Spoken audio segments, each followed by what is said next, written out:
Well, good evening, everybody, and welcome to another one of the BPA, the Business Professional Association's panel for this Thursday. You know, we're with you all every third Thursday of the month. This is our second or third iteration, I think. Jane, what is it? Our third one or I second? think this might be the third. Yeah, so we're happy you joined us this evening. We have a list of topics we're going to go through. We are certainly blessed to have Chef Joe Brown from the Bethany Abundant Harvest Catering, a renowned chef from the Melange Cafe. From some of y'all that know from back in the day, he's joining us tonight, and we also have Reverend Jonathan Walters who will join us in a little bit. But let's go ahead and get started. I know most of y'all know me, but I'm going to start with Jane and let Sister Jane talk a little bit about her background and what she's doing right now. So good evening, everyone. So I'm Jane Ellen Miller. I've been a member of Bethany for about 20 years. When I first was beginning my relationship with Bethany, it was our church in Summerdale. And at the time, I was the vice president of IT at Camden County College. And I've continued in the technology world. And it's kind of interesting. I've always worked in higher ed, but probably for the past 25, 30 years, I've worked for corporations that colleges and universities outsource to. So I have the best of both worlds in terms of the perks and things that a corporate environment can provide. But I also like the idea of being on a college campus and being able to mentor and being able to influence young minds and help people get to the next level. So that's really what I'm about. I started out actually as faculty at a large community college in Cleveland, Ohio. It didn't pay real well, but it was and still is my passion. So again, now I'm in both worlds. We're still in higher ed, but the corporate world too. Thank you so much, and so glad to have you, Jane, with us. Your experience is a great benefit to all of our listeners.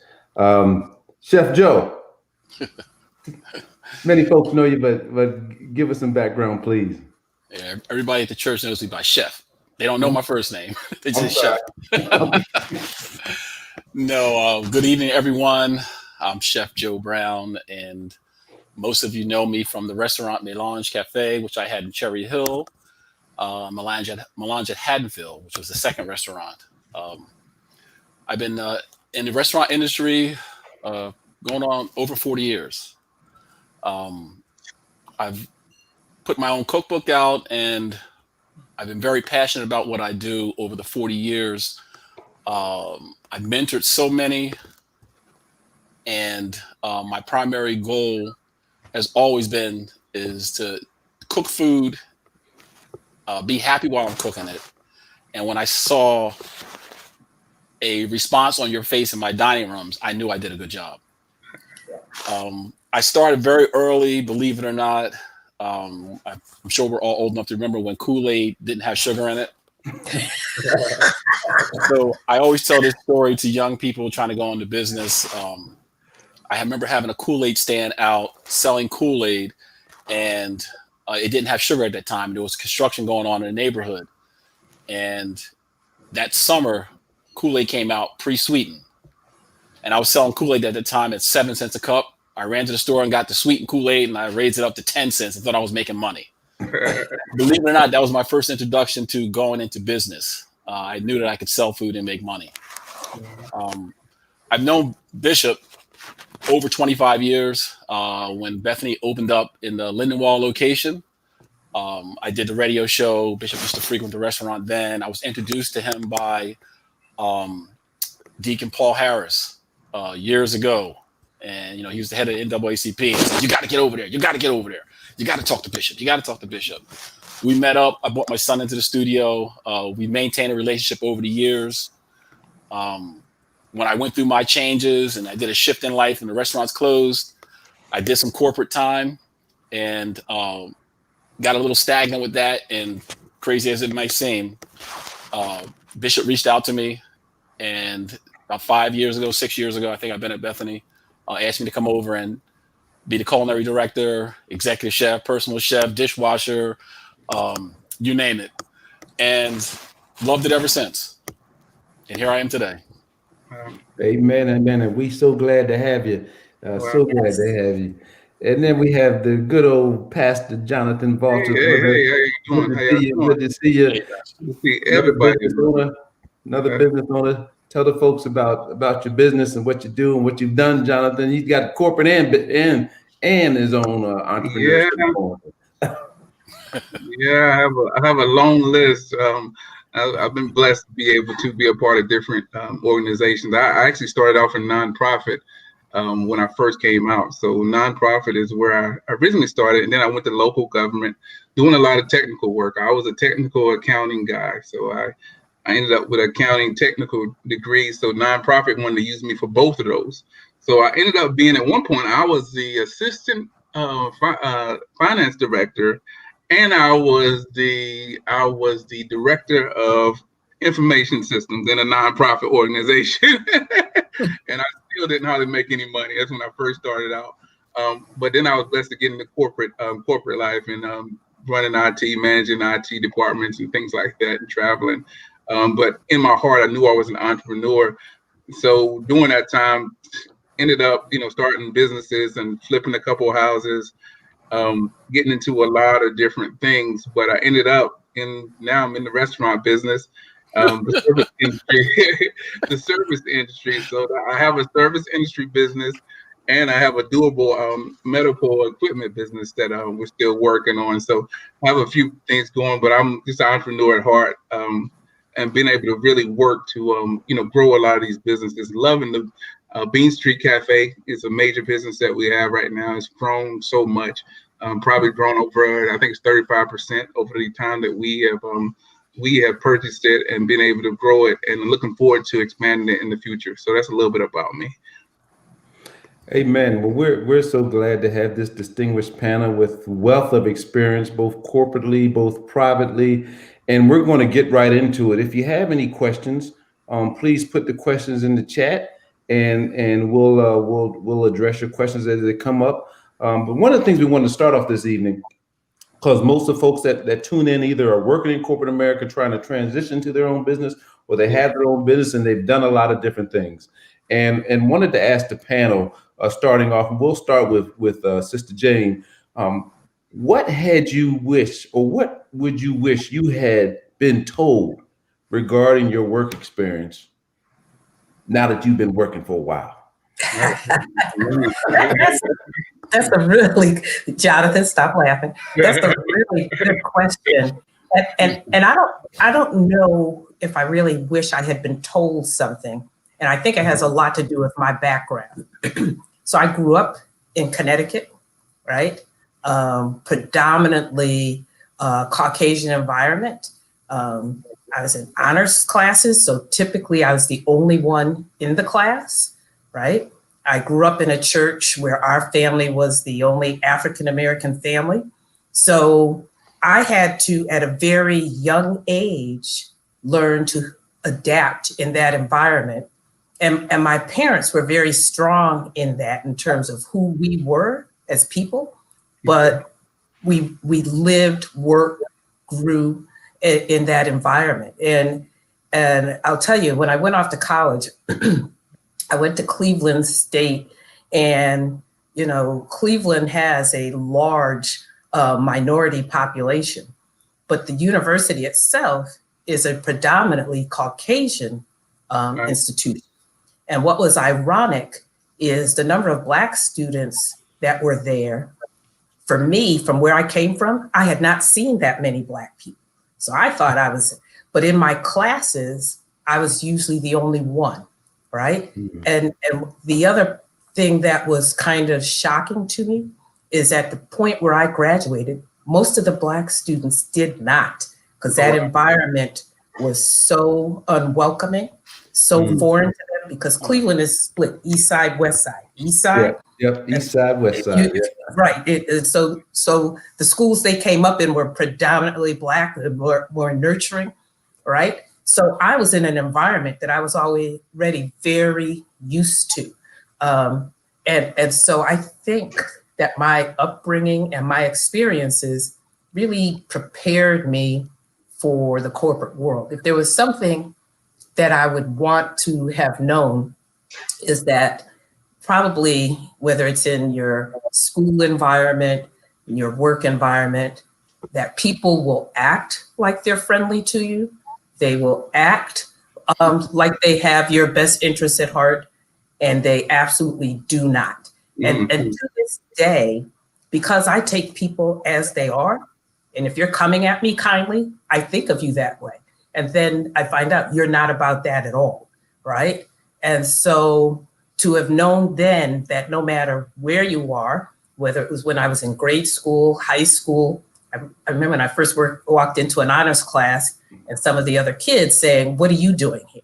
Right? Yeah, yeah. My response to them is, "What are you doing here?" Right? So people who know me know that I'm kind of quick like that, but to know that you're there for a reason. Folks in those environments are not necessarily your friends. That's not where you find your friends. I really coach my team on that now, that you can be friendly, but that doesn't mean those are your friends. And so perhaps if I had learned that very early on, that no matter where you are in life, that is the way it always is. The environment is that way. And therefore you have to feel very comfortable within yourself, but also learn how to adapt for the environment that you're in. But know that just because everyone appears to have your best interests, often they do not. That's right. You can't fall for the okie doke. Don't do it. Mm-hmm. Don't do it. Chef, how about you? What's the one thing you wish you'd been told regarding your work experience? You know, being the youngest of 10, I was told so many things and mentored by so many different people. And there's so much to my story because I lost my mother and father at a very early age. I lost my father when I was 9. I lost my mother when I was 16. So my family of brothers and sisters, we all raised each other. So they gave me a lot of solid advice. I think the one thing being in business, I wish I would have been told more of was knowing that your credit was more expensive than what was in your bank account. Yeah. And I say that because I remember going through an experience of sitting at a dining room table in a restaurant on a busy night with my accountant, and we were dealing with the CEO from a bank trying to borrow some money. And my accountant was explaining to him that, he has XYZ in the account, and they were asking me, how do I pay for everything? Well, as an independent restaurant owner, you're paying everything cash. And that was back in the day when 90% of your revenue was cash coming in. Yeah. So he said, "You don't have credit cards?" I said, "Well, I have one," and that was before debit card was even out. I had one, but I didn't use it because I was understanding that you use credit at that time in case of emergencies. So I didn't really build my credit profile the way I probably should have and could have over the 18 years that I was in business. So if somebody had told me, build your credit first, your bank account will follow, and don't worry about the materialistic things as much as the bigger house, the better car, worry about building your credit. And when I look back on that now, of course, everything that's going on, I've kind of aged has matured me to do better and think better. The money that I spent cash wise, can't even imagine. Everything I purchased was cash. If it was equipment, it was cash. Wow. That's good. That's good feedback. Hope you all are listening out there. Build that credit. Yeah. Don't build the credit. Credit is key. It will make you or break you. It will make you or break you. What about you, Jonathan? I mean, everything they're saying is so true. I take that in because that's some of the things that kind of struggle from the corporate side. What I wish I would have known is what they call nice, nasty in the corporate world, where I had to learn how to save every email, especially from a Black young man. I had to save everything that comes in to show proof of what's going on. because in the corporate side, you run against people that, like she said, that pretend to be your friend or say to your friend, but after a while they might come at you in a such way that you didn't give them some information or something didn't happen right, process didn't go right, and you need to email to clarify yourself that how things went. So if someone would have told me more about corporate world and how, you know, how it can work or how sometimes it will work, I think that would have been very important early on. It kept me out of a little bit of trouble when I was in my 20s. But from the perspective from an entrepreneur, I think the biggest thing is he said it clearly. I think the establishing credit cards, establishing a credit for your business. I found that out pretty quickly, but it still took me a little bit of time trying to get these businesses off the ground. And you have to have leverage on your business side of your credit, not your personal credit, your business side of your credit. Yep. You want to get to the point where your business is able to have credit and stand alone by itself without you being responsible for it. Otherwise, you are a liquid bank, and you can't be that way, and you can't survive that way because you're putting your assets, your money, your liquid money, which is your dollars, into a business, and you're never going to grow as far as you want to grow. So I think that's the biggest thing, because you need to establish your credit, because regardless, you're going to need something that your cash that you don't want to put your cash into. You want to be able to borrow something that you're able to leverage and establish your credit. That way you can build from that. So I always say you have to be able to buy money cheap. That's it. And a lot of people don't really understand that. But if you've actually worked with cash and you've gone to finance, there's no difference. You go to finance a car, you get a good rate or a bad rate. That's it. You have to be able to buy money cheap. That's it. And the payments are worth it when you have your own business. It's fine to have payments.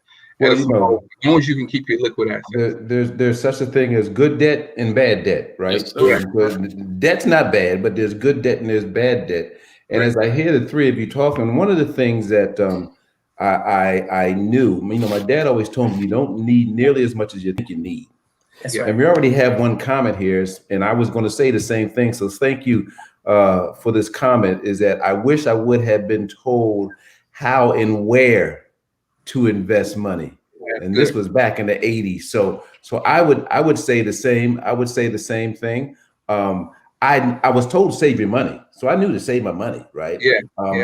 But from an investment standpoint, I really didn't even, I was in the 401k at work, whatever. But when I talk about saving money and the things that you really think you need, but you don't need, there's a whole lot of things I didn't need.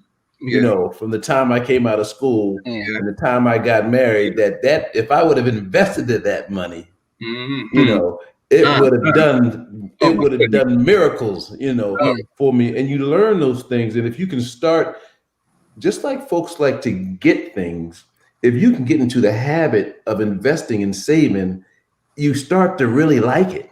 No, that's true. You start to really like it. So just for instance, when our son before he was born, we started a 529 plan. Well, hey, guess what? We never had to take $1 out of our pocket because that plan was working for 18 years and he went to, you know, a very expensive school. So I would just say, invest your money early, invest your money wisely, pay yourself, just like you're paying your tithes, you got to pay yourself, and you got to do that. You got to do that early. Another question I know that is on our listeners' minds, and all of you have been faced with this, is the key. What is the keys to running a successful business, particularly during the pandemic?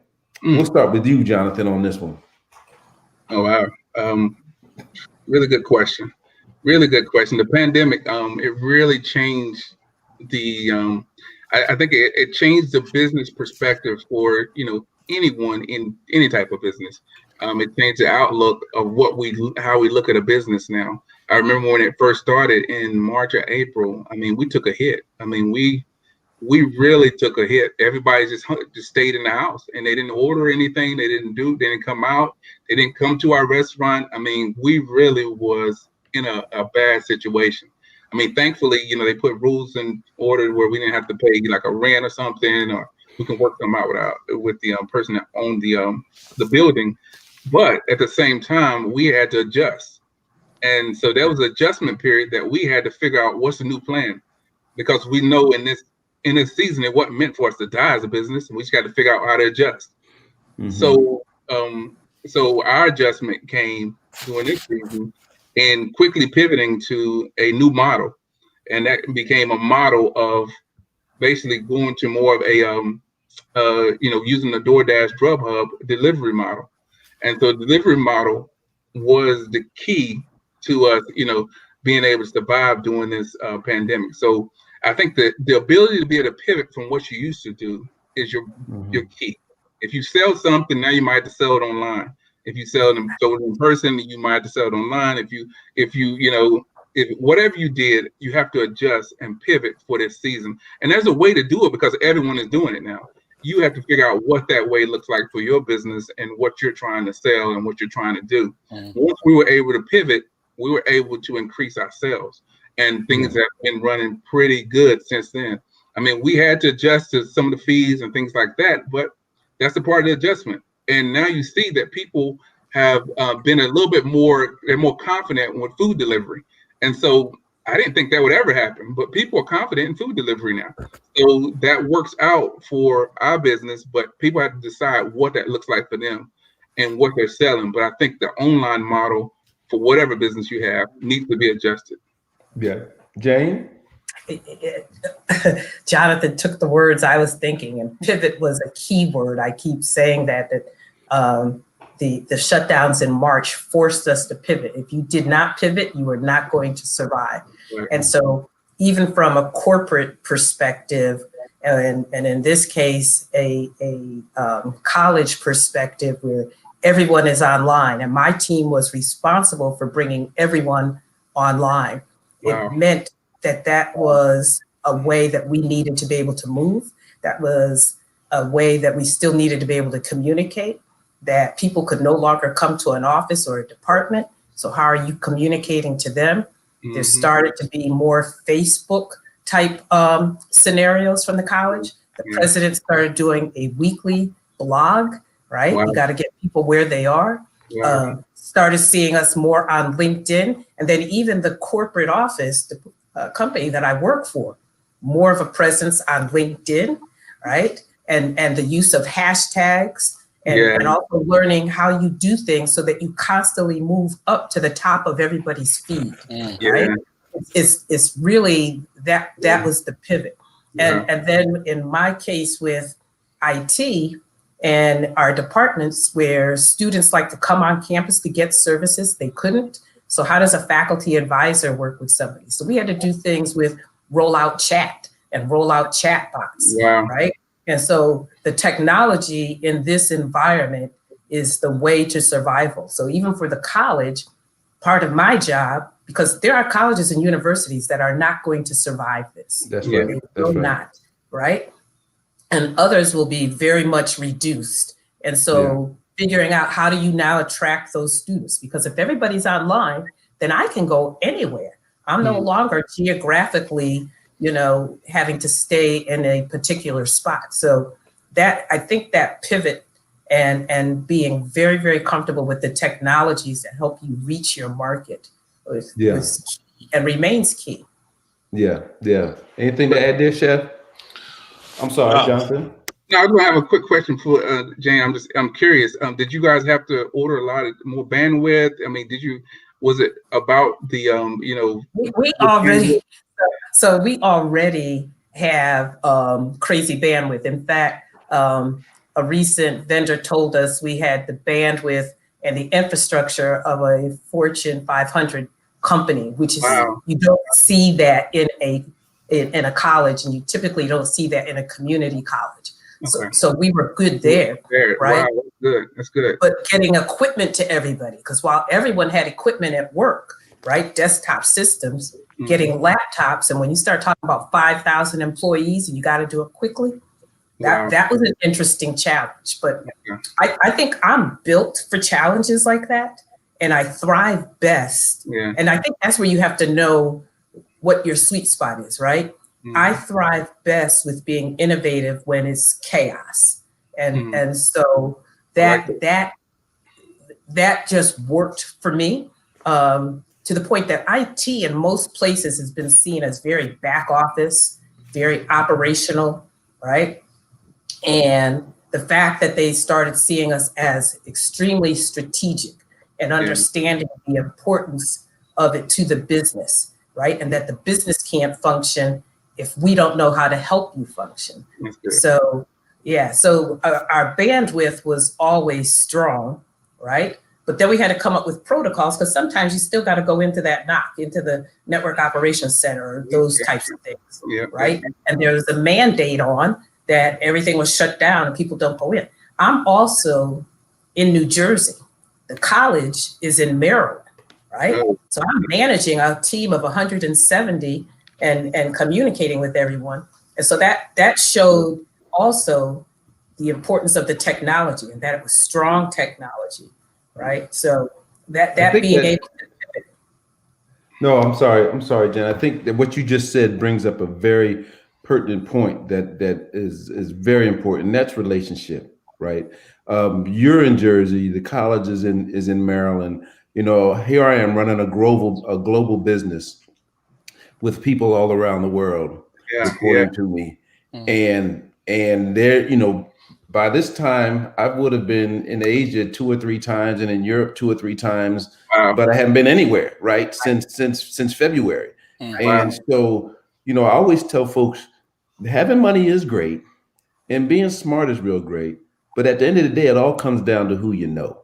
You got to make sure that the relationships that you've established are solid, that you don't burn bridges even when things don't work out the right way, that you always have that rope to get back. Now, sometimes certainly you just have to move folks along, but in business, you know, particularly when you're in business for the long term, relationships are key. And you have to make sure you establish them in a way that folks can trust you, folks can depend on you, folks know that what you say you're going to do it, and not have to worry about it. I mean, you think about just now folks that are working from home like me, still, and also think about the statement out of sight, out of mind. So if folks aren't seeing you, you still may be doing your work, but are you remaining relevant to the people that you're working with and you're working for? You know, and if you haven't established those relationships and those work ethics, folks are going to think, hey, let me call Rich. He can help me with that. If I'm working in my own bubble over here and not engaging the people on a consistent level, not every now and then, but a consistent level throughout the organization, not just to the folks that work on my team or the folks that I work for, but throughout the organization, touching those touch points. It's very important to be able to do that, so that once you come out of this, it's not like, oh, I forgot you was even here, you know, and they've forgotten about you. And I think some folks have even shied away from thinking about getting promoted or even getting a new role during this pandemic. But if you can be relevant, if you can help solve a situation, whether it's how to make sure I'm able to connect with people, how to make sure I'm able to get the resources that we need, that's going to show your value, right? That's going to show your value. There are people getting promoted during this pandemic. There are people finding new jobs during this pandemic. And it's just because they're out there doing that thing to establish those relationships. So I wanted to jump on that a little bit, but you know, getting promoted or finding a new role during the pandemic, it is something that can be done. You know, for me, and it's interesting because when you guys say pivot, it was more of a shift for me. You know, the church is set up church first. And you know, we had the hotline of food to serve off of that people will come back and fellowship and eat. You know, when I was in business for those 18 years, and before I even got into business, I was more tech savvy. I knew everything. I did my own websites and everything. So having a discussion with Bishop, I said, we have to shift. We have to shift because we have to take it to the next location and bring the food to them. Fortunately, I had a following. So we went to the curbside. It's more labor intense and we don't have the volunteer help. So I'm now teaching a young lady who is my sous chef how to work at restaurant pace as opposed to church pace. And when I tell you, we cook everything to order. I mean, we're doing fresh pastas and everything. People come and get the food, and it reminds them of the restaurant that I had. But then we have the church folks who are like, wow, this is a whole different level. Yeah. And now my challenge going into this is taking the older part of the congregation and educating them on how to order without being intimidated online. Right. Wow. Right. So Right. we're actually working on trying to put tutorials together to teach the older congregation, this is how you do this, because this is the wave of the future. This is That's it. right. And if anybody is not adjusting to it, they're going to get lost in the shuffle. Yeah.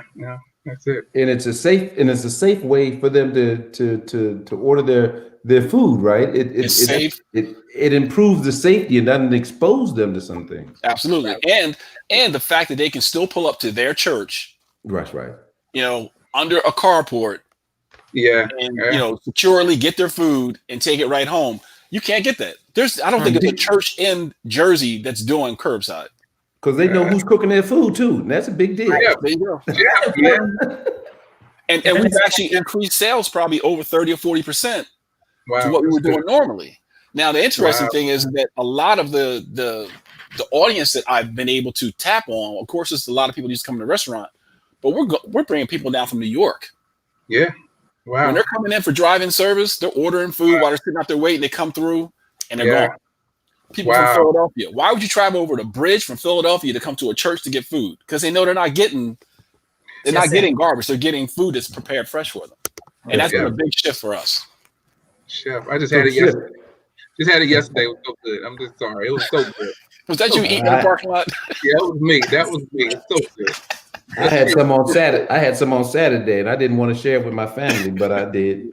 But I did. The interesting part is a good point that post a reliable vaccine, because I'm not going to say post pandemic, because COVID's not going anywhere. Yeah. Right? But people talk about when we get back to normal. We are never going back to the way it was pre-pandemic. And so if you are not doing some of these things that you've shifted, because now what you find is a lot of people actually prefer to go online, order, come pick it up, and keep on going. That's right. And on Sundays, some of the times when I would get things, I would get it not to eat there, but to take home. So to know that you have done that in a way that's convenient for a lot more people, why would you not continue that? And then you can still have the folks who like to come in, right? But you don't want to lose those who like this other way. And I think for any business that you're in, or even any corporate environment, to think that it's going back to the way it was, you are sadly mistaken. So we're already looking at the college that there will be students who will now demand to have courses taught online, right? Because it's more convenient for them. And we have students who have full-time jobs, they got families, that commute time, they don't have that, right? So, and now we also know employees and other corporations are already recognizing this, can work remotely, right? And they don't need to lease all of these buildings. The college is looking at, we don't need all these buildings. And so the world is shifting and pivoting due to this pandemic, and you need to be ready for that. Yes, certainly. I believe from my owner, I'm sorry. Go ahead, John. I was going to say from my owner's perspective, looking at, looking like down, you do look at building expense. Why do you go back and get back into a building when you see your employees are able to, basically work 100%? And many times these employees work more than that because they're at home and they end up picking up that laptop and going right back in there and finishing some project or some assignment. I watch my wife sometimes. She just go and grab the laptop again. So you end up putting in more hours, and I think you look at it better instead of being distracted.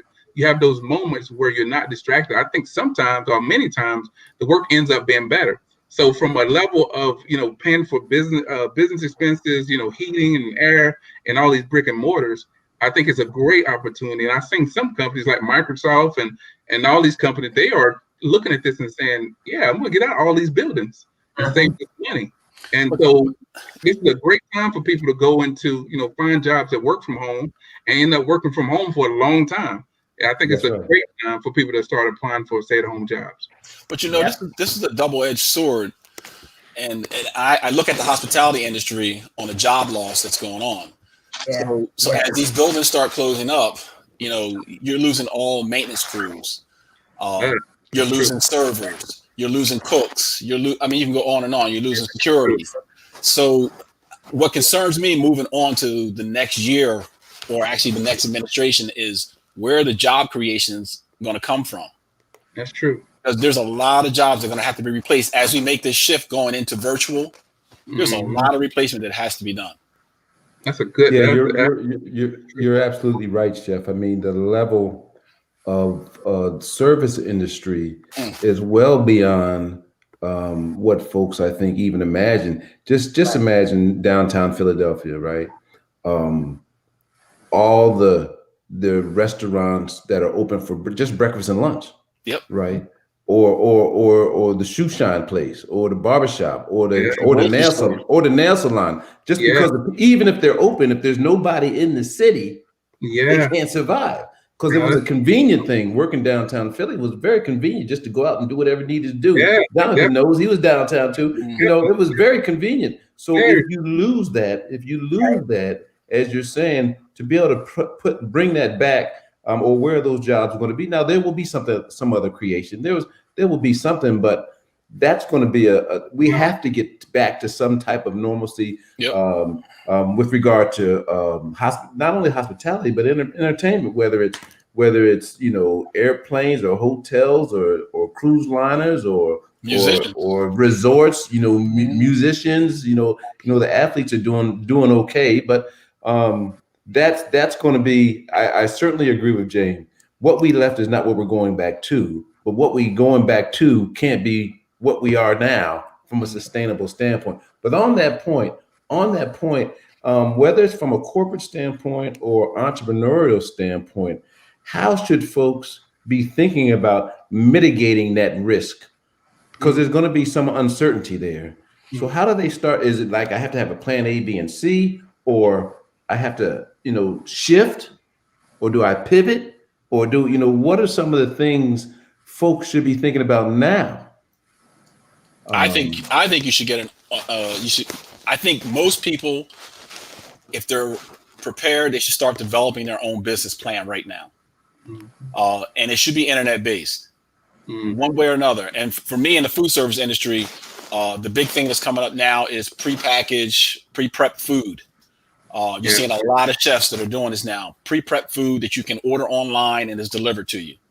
So I already see the shift for chefs, and I'm just talking about chefs and cooks. It might be different for Sister Jane. It might be different for Jonathan because he's dealing with coffee. Jonathan, you're probably getting into maybe delivering your own personal grain coffee. So I think that the move now should be going to build your own personal business and develop a revenue line so that you have something to rely on, because it's on the internet. There's a ton of businesses popping up. And it's the information that's out there, like we use Square. Square has so much marketing material in there. You can run a small business out of there for nothing. And build it. And when I started in the restaurant business, I had to buy a build that page. Eventually I got to the point where I had to pay somebody to administer that website because I didn't have time. It's all set up for you. There's templates out there that you can build a whole program, a beautiful business off of, and nobody knows it's you because you're behind virtual. Hope everybody just heard Chef give a really hot tip right there. About Square. I think you did. And that tip is certainly related to purpose that Bishop has been teaching us about for years. Absolutely. Everybody is good at doing something really, really well. Everybody has at least one gift. That's in the Bible. But everybody is good at something. Don't be afraid. Young, old, middle-aged. Don't be afraid to step out on faith wisely, of course, and don't just leave a job and go out and do something. Don't do nothing crazy. No, we're not saying that. But understand that there's nothing wrong with building another river, another stream, another flow. Some people do it through starting a business. Some people do it through investing in real estate. We just got a comment from Sister Jones here, who's in real estate. Some people do it through invested in the stock market. So there's a lot of different ways to get another stream of income coming in. So when things like this happen, there's something else you have there to depend on. And you have time. You're not going nowhere. Where you going?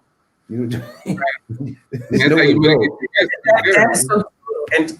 And so you have to know what that gift is that you have, and typically your gift is going to be something that you're passionate about. So my son and I actually started a business, and it's very similar to what I do now because it's offering services to colleges and universities. And our first customer was Meharry Medical College.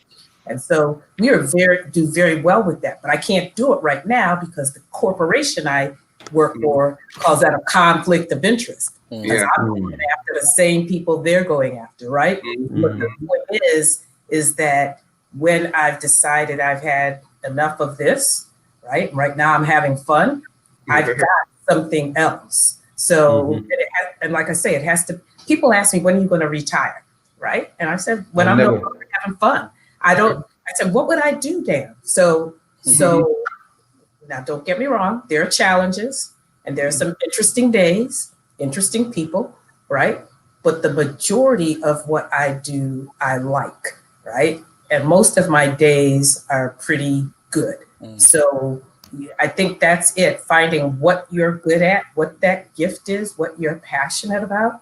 And even if you're in the corporate world, look at how you could turn that into a business for when you're not. And I actually opened up that business when I got laid off or let go from another corporation. And it was interesting because then I went head to head with them, right? And got the contract. So that's about relationships, which we spoke about earlier. So it all really dovetails into the same thing. That's good. I tell you, I think it's the best way to mitigate your risk right there, what she's saying and what Chef's saying. I mean, it's nothing else really to say. You have to have that business plan. You definitely have some type of gift. I mean, I was watching Good Morning America this morning, and a guy came up with a sock with a zipper on it. The zipper on the sock is for a credit card or money because he got tired of people getting pickpocketed. And so his business is doing very well. It's socks with a zipper on it that you can put a credit card in. I mean, and he sells it online, making a lot of money. So there's something that we all can have or discover that we can create and put online or be able to sell. You have a gift. One of the things I did a lot of was I was almost like black box when it came to putting projects together in my IT world. So I took that same model and I rolled it out in one of my businesses I had before, and I just hired some tech guys and I would just call around to different departments or businesses, and we would install all the IT equipment. I mean, it's an easy model because I had the model. I learned the model while I was working. So that was my model, and I can put it to play somewhere else. And I can still do it anytime I want to. And a lot of times you have some things that you have inside of you that you can put it in play whenever you want to. You have to be able to work and probably perfect those things that you have at your job. So while you're working, you're not just working just to work, you're working to perfect something. So whether I have a barista at my job, be the best barista you can be. Be the best, chef or whatever you can be, so you can take that same gift at any moment and jump somewhere else. Nobody has you bound in an unemployment space because you have that gift.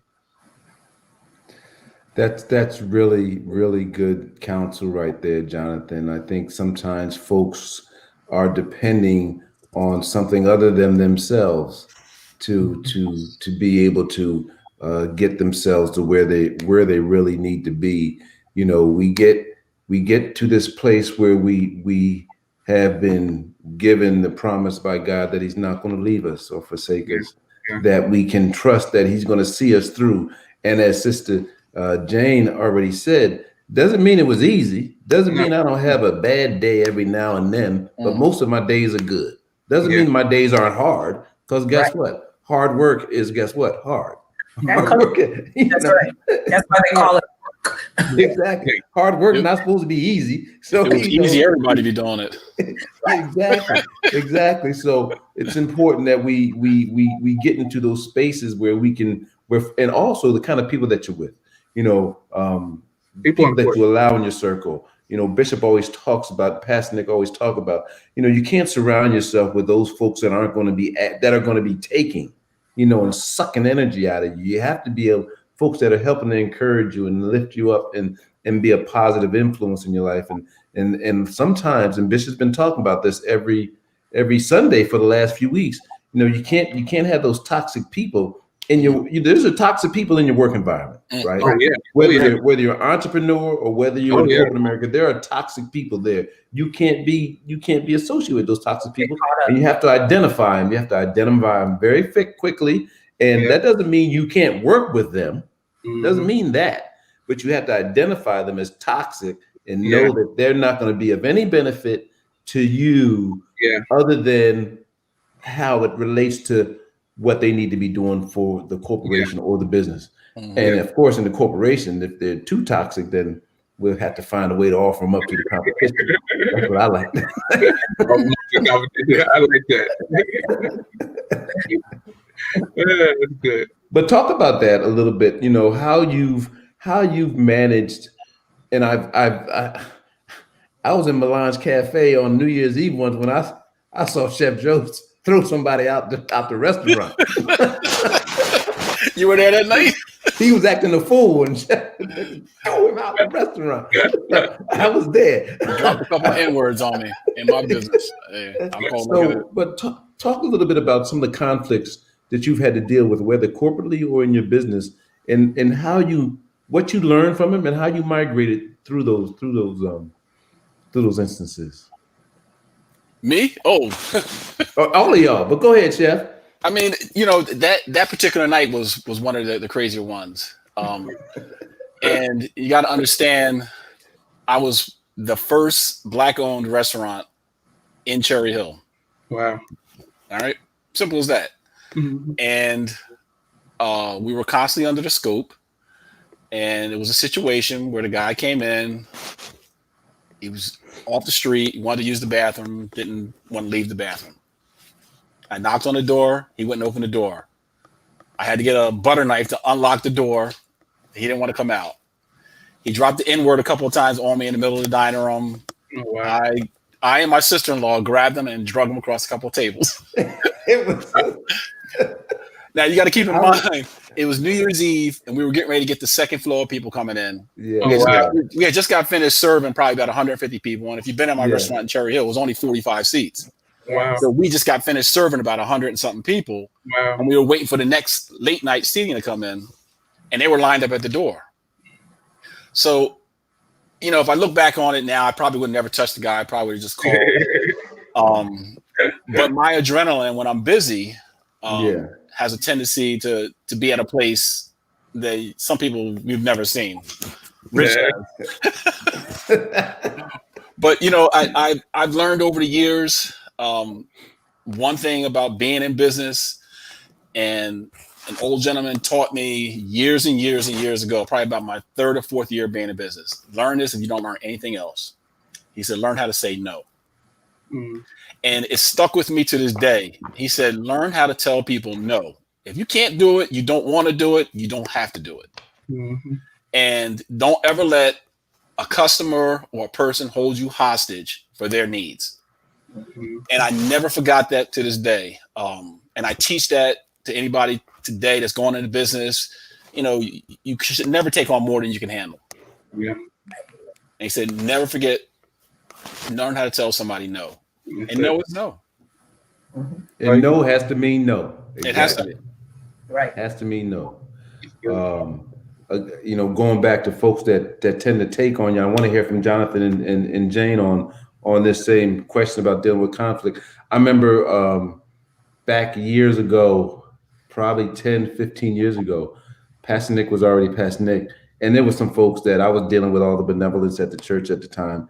And folks would come and they would want things, just like that from the church. And Pastor Nick said something to me one day. He said, your emergency isn't necessarily my emergency. That's what folks need to understand. Just because it's an emergency to you doesn't mean it's an emergency to me.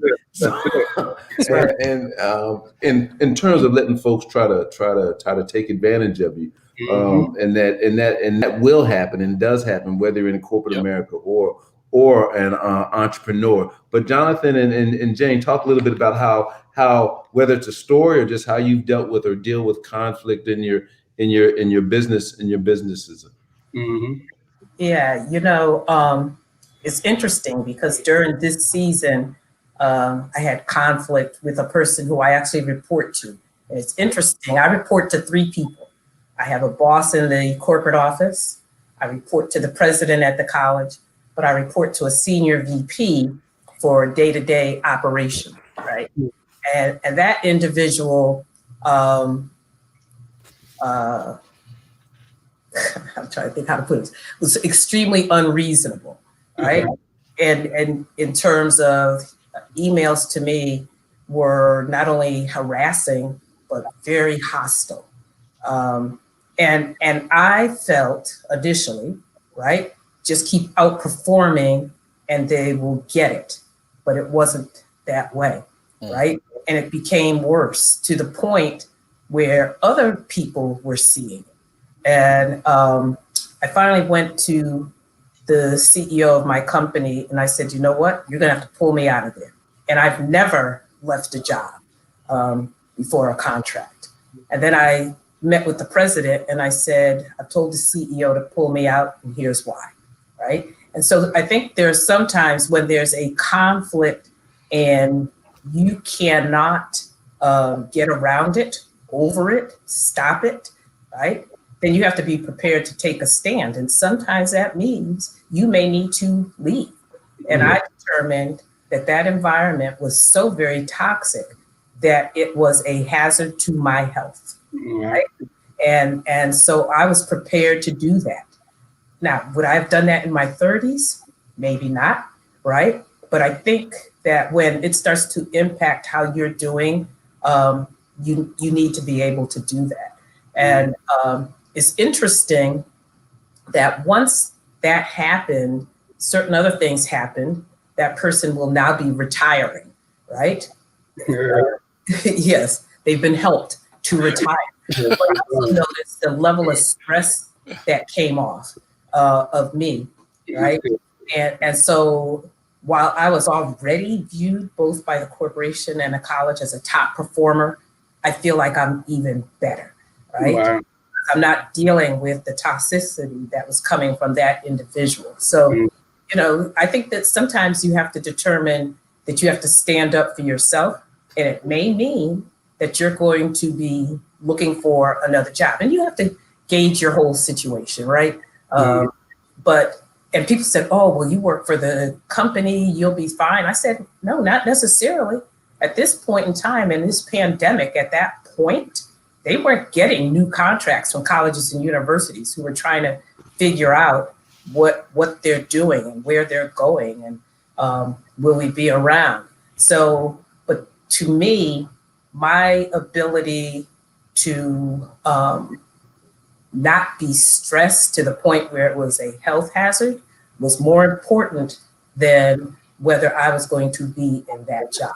So other times with conflict, I'm either bringing, if it's a person who reports to me, I'm sitting and I'm counseling, but I document the heck out of things, right?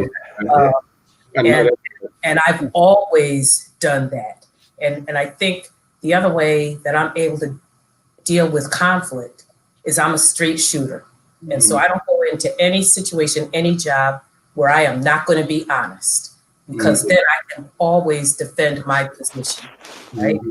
And so, for me, what's worked best is dealing with conflict head on. But again, in those situations where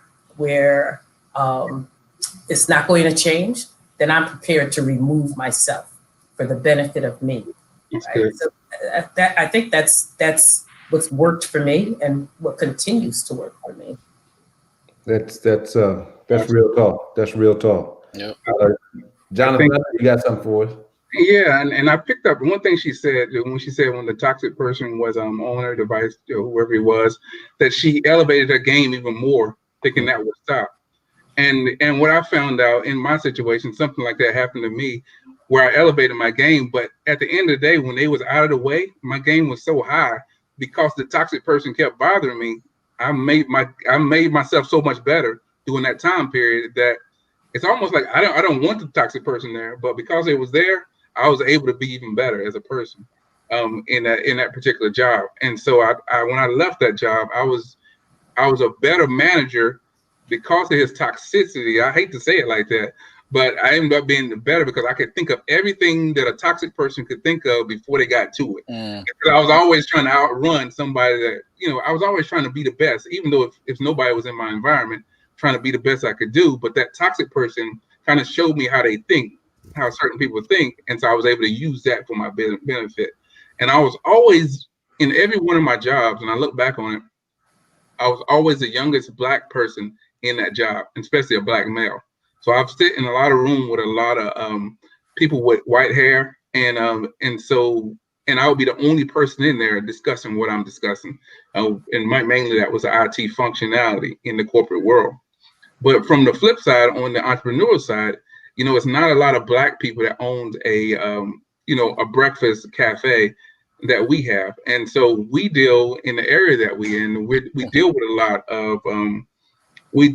lot of situations where, color kind of matters in some situations. Colorful situations. Yeah, colorful situations.